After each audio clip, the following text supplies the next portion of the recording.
आज की इस चुनावी सभा में उपस्थित भारतीय जनता पार्टी के वरिष्ठ नेता श्री रामविचार नेताम जी, माननीय सांसद राज्यसभा श्री गोपाल व्यास जी, भारतीय जनता पार्टी के सरगुजा के वर्तमान सांसद श्री कमल भान सिंह मरावी जी, लोकसभा के प्रभारी श्री राम प्रताप सिंह जी, लोकसभा संयोजक श्री भीमसेन अग्रवाल जी, लोकसभा सह संयोजक अनुराग सिंह देव जी, प्रदेश कार्य समिति के सदस्य मेजर अनिल सिंह जी, जिला के अध्यक्ष अखिलेश सोनी जी, प्रदेश महामंत्री किसान मोर्चा श्री भारत सिंह सिसोदिया जी, प्रदेश अध्यक्ष अनुसूचित जनजाति मोर्चा श्री सिद्धनाथ बैकरा जी, प्रदेश संयोजक व्यापारी प्रकोष्ठ श्री बाबूलाल गोयल जी, जिला पंचायत की अध्यक्ष श्रीमती फूलेश्वरी सिंह जी, पूर्व सभापति नगर निगम अंबिकापुर श्री त्रिलोक कपूर कुशवाहा जी, भारतीय जनता पार्टी के सभी पदाधिकारीगण और 2019 के लोकसभा चुनाव की लिस्ट से यहां पर उपस्थित भारी संख्या में उपस्थित अंबिकापुर से जुड़े हुए सभी उपस्थित भाइयों बहनों, महामाया अंबिका की इस पुण्य भूमि पर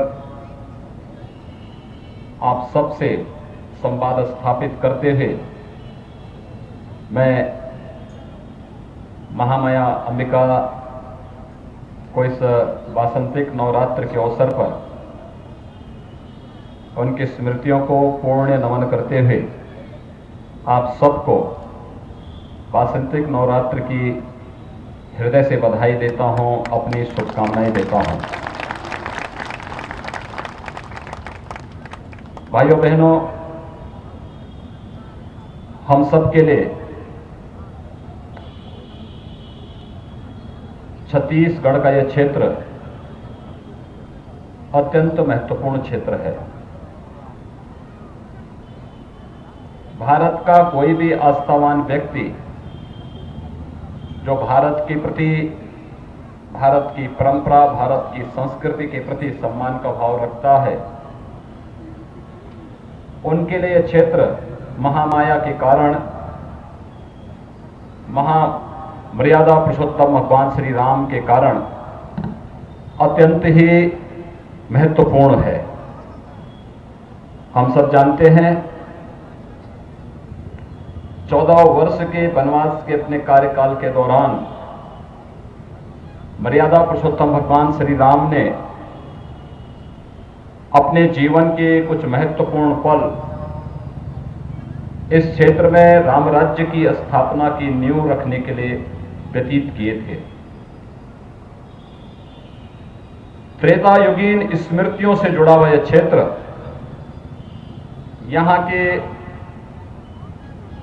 जनजातीय भाइयों बहनों, यहां के नागरिकों और यहां की आस्थावान नागरिकों की भावना के साथ जुड़ा हुआ है। स्वाभाविक रूप से इस देश की आस्था स्वतःस्फूर्त भाव के साथ अंबिकापुर और इस सरगुजा लोकसभा सीट के साथ जुड़ती हुई दिखाई देती है। मर्यादा पुरुषोत्तम भगवान श्री राम ब्रह्म परमात्मा है, भारत की आस्था है। और जब मैं छत्तीसगढ़ की बात करता हूं तो छत्तीसगढ़ भगवान राम का ननिहाल होने के नाते छत्तीसगढ़ का पहला अधिकार भगवान राम पर आता है। ये संजोग नहीं कि भगवान राम जब 14 वर्ष के अपने वनवास के कार्यकाल में थे तो उन्होंने दंडकारण्य के रूप में सर्वप्रथम धर्म की भूमि बनाने का बीड़ा किसी एक क्षेत्र को लिया था तो वह यही छत्तीसगढ़ की भूमि है, जिस क्षेत्र में आज आप सबको रहने, अपने जीवन को आगे बढ़ाने, जीवन के प्रत्येक क्षेत्र में आप सबको योगदान देने का सौभाग्य प्राप्त हो रहा है। मर्यादा पुरुषोत्तम भगवान राम की स्मृतियों से जुड़ा हुआ क्षेत्र हम सबको अपने आप को इन क्षेत्रों के साथ जोड़ करके हमारे जन्म और जीवन दोनों को धन्य करने का सौभाग्य प्रदान करता है। मैं आज के इस अवसर पर आप सबका हृदय से अभिनंदन करता हूं, आप सबके प्रति अपनी शुभकामनाएं भी देता हूं। भाइयों बहनों, एक और हम भगवान राम के प्रति अपनी आस्था को व्यक्त करते हैं, दूसरी तरफ इस देश के अंदर कुछ लोग ऐसे भी हैं जो लोग सुप्रीम कोर्ट में तक ये बयान देते हैं, इस प्रकार का शपथ पत्र देते हैं कि भगवान राम का तो अस्तित्व ही नहीं रहा। यानी भारत की राष्ट्रीयता को इससे बड़ी चुनौती दूसरी नहीं हो सकती जब कोई राम और कृष्ण के अस्तित्व को नकारता है। भारत की परंपरा में भगवान राम भारत की एकता और अखंडता के आधार हैं, भारत की व्यापक आस्था के आधार हैं, और अयोध्या से लेकर के छत्तीसगढ़ का ये पूरा भूभाग और पूरे दक्षिण तक जाकर के आप राम सेतु तक चले जाइए, ये पूरे के पूरे जो भी स्मृतियां भगवान राम से जुड़ी हुई हैं, इस बात को प्रमाणित करती हैं कि भगवान राम भारत की एकात्मता के आधार रहे हैं, और उन्होंने भारत की जो नींव त्रेता युग में आज से हजारों वर्ष पहले रख दी थी, वही सीमाएं आज भारत की सीमाएं बन गई हैं। लेकिन जो लोग भगवान राम के अस्तित्व को नकारते हैं, वास्तव में वो भारत की एकता और भारत की अखंडता पर सीधे सीधे प्रहार करने का कार्य करते हैं, और ये कार्य कोई दूसरा नहीं कर रहा है। ये कांग्रेस के नेताओं से पूछा जाना चाहिए। 2004 से 2014 तक जब कांग्रेस नेतृत्व की यूपीए सरकार थी, तो इसी सरकार ने राम सेतु को तोड़ने का कार्य किया था। राम सेतु को तोड़ने के लिए जब हम लोग सुप्रीम कोर्ट गए थे, तो कांग्रेस नेतृत्व की सरकार ने तब सुप्रीम कोर्ट में एक शपथ पत्र दाखिल किया था, और शपथ पत्र दाखिल करते समय यह कहा था कि राम और कृष्ण का तो अस्तित्व ही नहीं है, इसलिए राम सेतु यह किसी के द्वारा बनाया गया नहीं है, यह तो एक प्राकृतिक ढांचा है। यानी भगवान राम की स्मृतियों से इस देश की आस्था पर इससे बड़ा प्रहार दूसरा नहीं हो सकता। जो कांग्रेस ने 2005 में राम सेतु को तोड़ते समय और सुप्रीम कोर्ट में शपथ पत्र देते समय कांग्रेस की तत्कालीन सरकार ने जो पाप किया था, आज उस पाप का बदला लेने का समय आ गया है कि राम है, और राम की स्मृतियों से हमारा अयोध्या भी जुड़ा है, और भगवान राम की स्मृतियों से छत्तीसगढ़ भी जुड़ा है, अंबिकापुर भी जुड़ा हुआ है। भाइयों बहनों, देश केवल एक जमीन का टुकड़ा नहीं होता है। देश इस भूगोल के साथ साथ जब उसकी आत्मा के रूप में उसमें उसकी संस्कृति जुड़ती है, उसकी परंपराएं जुड़ती हैं, तब वह एक साकार रूप लेती हुई दिखाई देती है। और भारत एक जीता जागता राष्ट्र है। आज नहीं, हजारों वर्षों से यह अपनी विजय यात्रा को लेकर के चल रहा है। यह अचानक नहीं हुआ है, यह अचानक नहीं हुआ है। यह देश कांग्रेस ने नहीं बनाया, यह देश हजारों वर्षों से बना हुआ देश है, और यही कारण है ये केरल से निकला एक सन्यासी देश के 4 कोनों में 4 पीठों की स्थापना करता है। अगर भारत एक देश नहीं होता, भारत एक राष्ट्र के रूप में नहीं होता, तो क्या आदि शंकराचार्य देश के 4 कोनों पर 4 पीठों की स्थापना कर पाते? लेकिन अगर हुआ इसलिए क्योंकि भारत सदैव से उत्तर से दक्षिण, पूरब से पश्चिम एक भारत रहा है, और उसी एक भारत और श्रेष्ठ भारत की परिकल्पना को साकार करने के लिए वर्तमान में श्री नरेंद्र मोदी जी के नेतृत्व में भारतीय जनता पार्टी की सरकार ने पूरे देश के अंदर अनेक कार्यक्रम प्रारंभ किए। मुझे अफसोस होता है कुछ बातों को सुन करके, देख करके। मैं देख रहा था पिछले दो तीन महीनों के अंदर छत्तीसगढ़ की भावनाओं को जिस रूप में कुचलने का प्रयास हो रहा है, गरीबों को उनकी समस्याओं से वंचित, उनको समस्याओं का समाधान करने की बजाय लोक कल्याणकारी योजनाओं से वंचित किया जा रहा है। डॉक्टर रमन सिंह के नेतृत्व में जब भारतीय जनता पार्टी की सरकार थी, तो डॉक्टर रमन सिंह के नेतृत्व में अनेक लोक कल्याणकारी योजनाएं यहां के गरीबों के लिए, यहां के आदिवासियों के लिए, यहां के किसानों के लिए, यहां के नौजवानों के लिए और समाज के प्रत्येक तबके के लिए घोषित हुई थी। विगत 5 वर्ष में मोदी जी के नेतृत्व में भारतीय जनता पार्टी की सरकार ने अनेक योजनाएं देश के अंदर लागू की। गरीबों के लिए, किसानों के लिए, गांवों के लिए, वंचितों के लिए, दलितों के लिए, आदिवासियों के लिए, नौजवानों के लिए, महिलाओं के लिए और समाज के उन सभी गरीबी रेखा के नीचे जीवन यापन करने वाले उन सभी लोगों के लिए जो योजनाएं घोषित की थी। लेकिन विगत 2 महीने के अंदर इन योजनाओं से यहां की जनता को वंचित करने का प्रयत्न हो रहा है। गरीबों का खाद्यान्न उन तक नहीं पहुंच रहा है, गरीबों को मिलने वाला अनुदान उन लोगों तक नहीं पहुंच पा रहा है। गरीबों को मिलने वाला आयुष्मान भारत में 5 लाख रुपए तक का स्वास्थ्य बीमा का कवर वर्तमान में कांग्रेस नेतृत्व की सरकार ने उनसे वंचित करके छीनने का प्रयास किया है। इस क्षेत्र में चल रही वे तमाम योजनाएं जो यहां पर अंत्योदय के प्रणेता पंडित दीनदयाल उपाध्याय जी के नाम पर थी, उन योजनाओं को जहां एक ओर समाप्त करने के षड्यंत्र हो रहे हैं, वहीं साथ ही साथ यहां पर कांग्रेस अपनी माफिया प्रवृत्ति से एक बार पुनः पास नहीं आ रही है। 2004 से 2014 तक जब कांग्रेस नेतृत्व की सरकार केंद्र में थी, तब भाइयों बहनों कांग्रेस नेतृत्व की सरकार ऐसे कार्य करती थी जैसे कोई माफिया गिरोह कार्य करता है। रोज नए घोटालों के साथ आती थी। कभी कॉमनवेल्थ का घोटाला, कभी 2G का घोटाला, कभी 3G का घोटाला, कभी कोल घोटाला, कहीं पर दामाद का घोटाला, कहीं पर इटली का घोटाला, कहीं पर अगस्ता वेस्टलैंड का घोटाला, घोटाले पर घोटाला। ये कांग्रेस की सरकार की प्रवृत्ति बन चुकी थी। 12 लाख करोड़ रुपए से अधिक का घोटाला कांग्रेस नेतृत्व की सरकार ने केंद्र में रहकर के की थी। और भाइयों बहनों, आज उसी तर्ज पर छत्तीसगढ़ की सरकार भी घोटालों की सरकार में बनती जा रही है। यहां पर फिर से खनन माफिया हावी हो गया है, वन माफिया हावी हो गया है, यहां पर भू माफिया फिर से हावी हो गया है और यहां की जनता को सुविधाओं से वंचित करके पूरा छत्तीसगढ़ एक बार पुनः अराजकता की चपेट में आता हुआ दिखाई दे रहा है। हम सबकी जिम्मेदारी बनती है।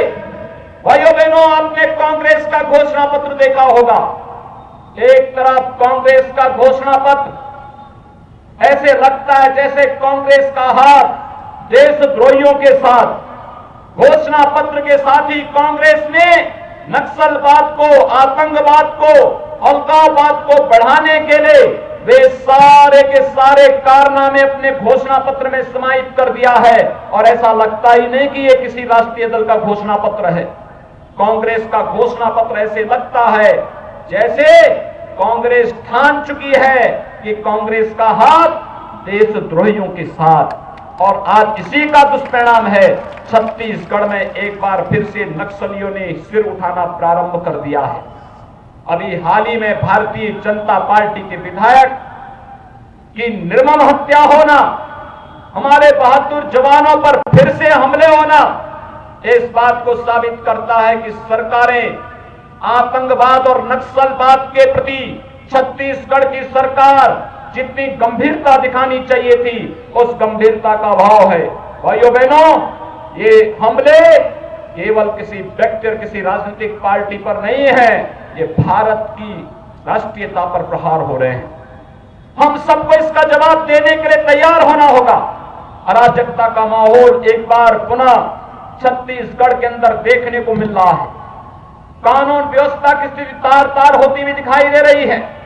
और मैं छत्तीसगढ़ की सरकार से कहूंगा, कि छत्तीसगढ़ देश के अंदर आबादी के हिसाब से देश का 10वां राज्य हो सकता है।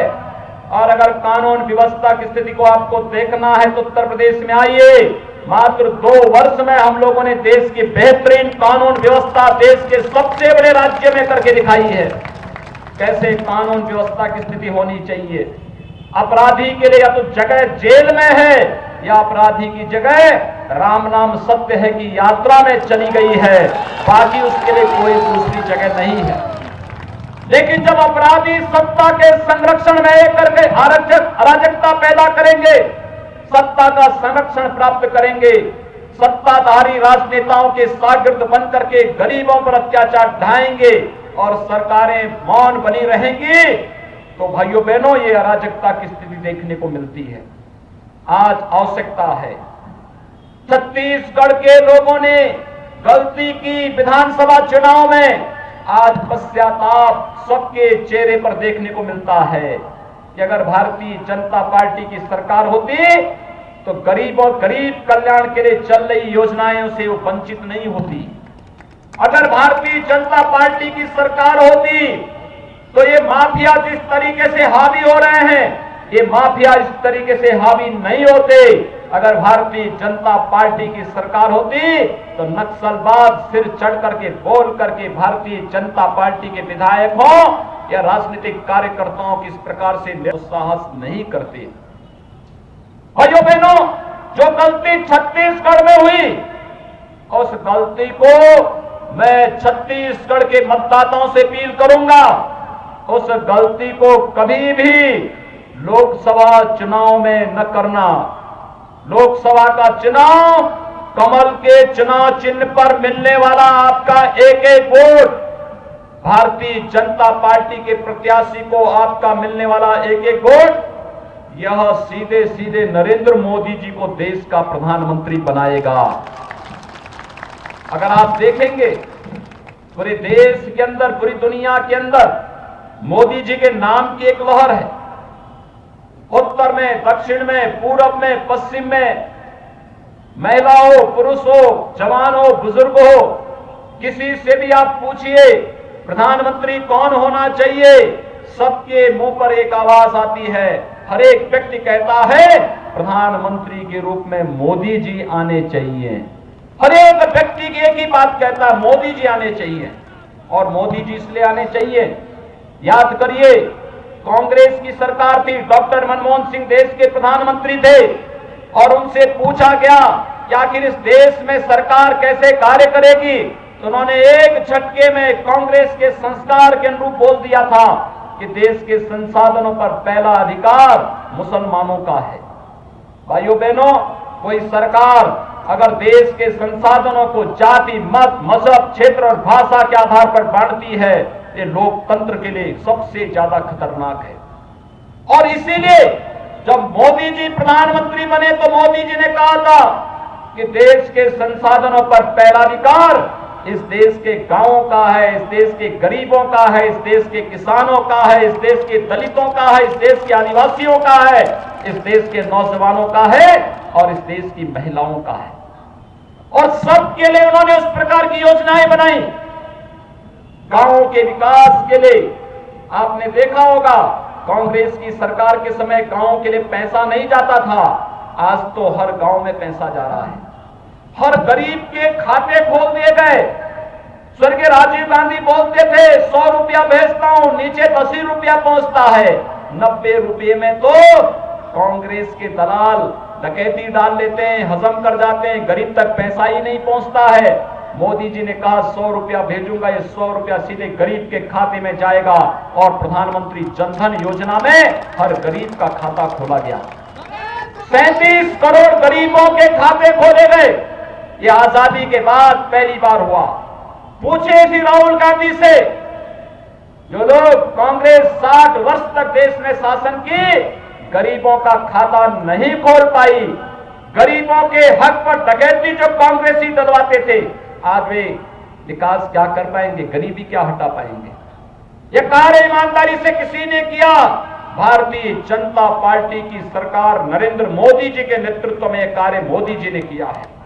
भाइयों बहनों, आज आप देख सकते हैं देश के अंदर 5 वर्ष में 1.5 करोड़ गरीबों को प्रधानमंत्री आवास योजना मिलना, 4 करोड़ गरीबों को विद्युत के निःशुल्क कनेक्शन मिलना, 7 करोड़ गरीब महिलाओं को निःशुल्क रसोई गैस का कनेक्शन प्रधानमंत्री उज्ज्वला योजना में मिलना, 9.5 करोड़ गरीबों को एक शौचालय उपलब्ध होना, 12.5 करोड़ परिवारों को प्रधानमंत्री किसान सम्मान निधि में 6,000 रुपए सालाना मिलने की व्यवस्था करना, और यही नहीं भाइयों बहनों, 15 करोड़ नौजवानों को प्रधानमंत्री मुद्रा योजना के माध्यम से आर्थिक स्वावलंबन की ओर अग्रसर करना। देश के अंदर 50 करोड़ गरीबों को आयुष्मान भारत में 5 लाख रुपए 1 साल के अंदर स्वास्थ्य बीमा का निःशुल्क कवर देने की व्यवस्था करना, यह कार्य अगर किसी ने किया है प्रधानमंत्री मोदी जी ने किया है। छत्तीसगढ़ में कांग्रेस की सरकार आई, उसने आयुष्मान भारत लागू नहीं करने दिया, उसने किसान सम्मान निधि में सहयोग नहीं किया। उत्तर प्रदेश में 2 करोड़ 14 लाख किसानों को प्रधानमंत्री किसान सम्मान निधि में 4,000 रुपए उनके खाते में सीधे अब तक जा चुके हैं, लेकिन छत्तीसगढ़ की सरकार ने अब तक इसमें कोई सार्थक पहल नहीं किया है। हम देना चाहते हैं किसान के खाते में पैसा, लेकिन कांग्रेस शासित राज्यों में पैसा किसान के खाते में नहीं जा पा रहा है। कारण है यहां की कांग्रेस नेतृत्व की सरकार का असहयोग। भाइयों बहनों, हर मोर्चे पर मोदी जी के नेतृत्व में सरकार ने बेहतर कार्य किया। एक तरफ इतनी योजनाएं, दूसरी तरफ नौजवानों को नौकरी देने के लिए इंटरव्यू की प्रथा समाप्त करना, क्योंकि जो भी लेन देन लोग करते थे ये सब इंटरव्यू में करते थे। मोदी जी ने इस व्यवस्था को ही समाप्त कर दिया, और आज इसीलिए हम सब आपके पास आए हैं। भारतीय जनता पार्टी की सरकार मोदी जी के नेतृत्व में न केवल विकास के बड़े बड़े प्रोजेक्ट को पूरा कर रही है, अभी तो गरीबों के कल्याण के लिए अनेक योजनाओं को लेकर के आपके सामने आई है। और भाइयों बहनों, यही नहीं, देश की सुरक्षा को भी जिस मजबूती के साथ, जिस दृढ़ इच्छा शक्ति के साथ मोदी जी के नेतृत्व में भारत के सैनिकों ने अपने सर पराक्रम का लोहा दुश्मनों को मनवाया है, ये सर्जिकल स्ट्राइक और एयर स्ट्राइक उसी का परिणाम है। पहले चीन भारत की सीमा में घुसता था, भारत की सरकार मौन रहती थी।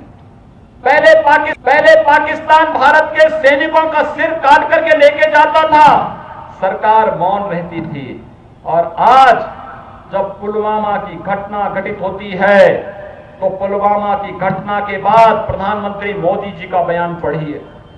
मोदी जी ने कहा था ये हमारे जवानों का बलिदान व्यर्थ नहीं जाएगा, और 72 घंटे के अंदर सभी आतंकवादी मार दिए गए।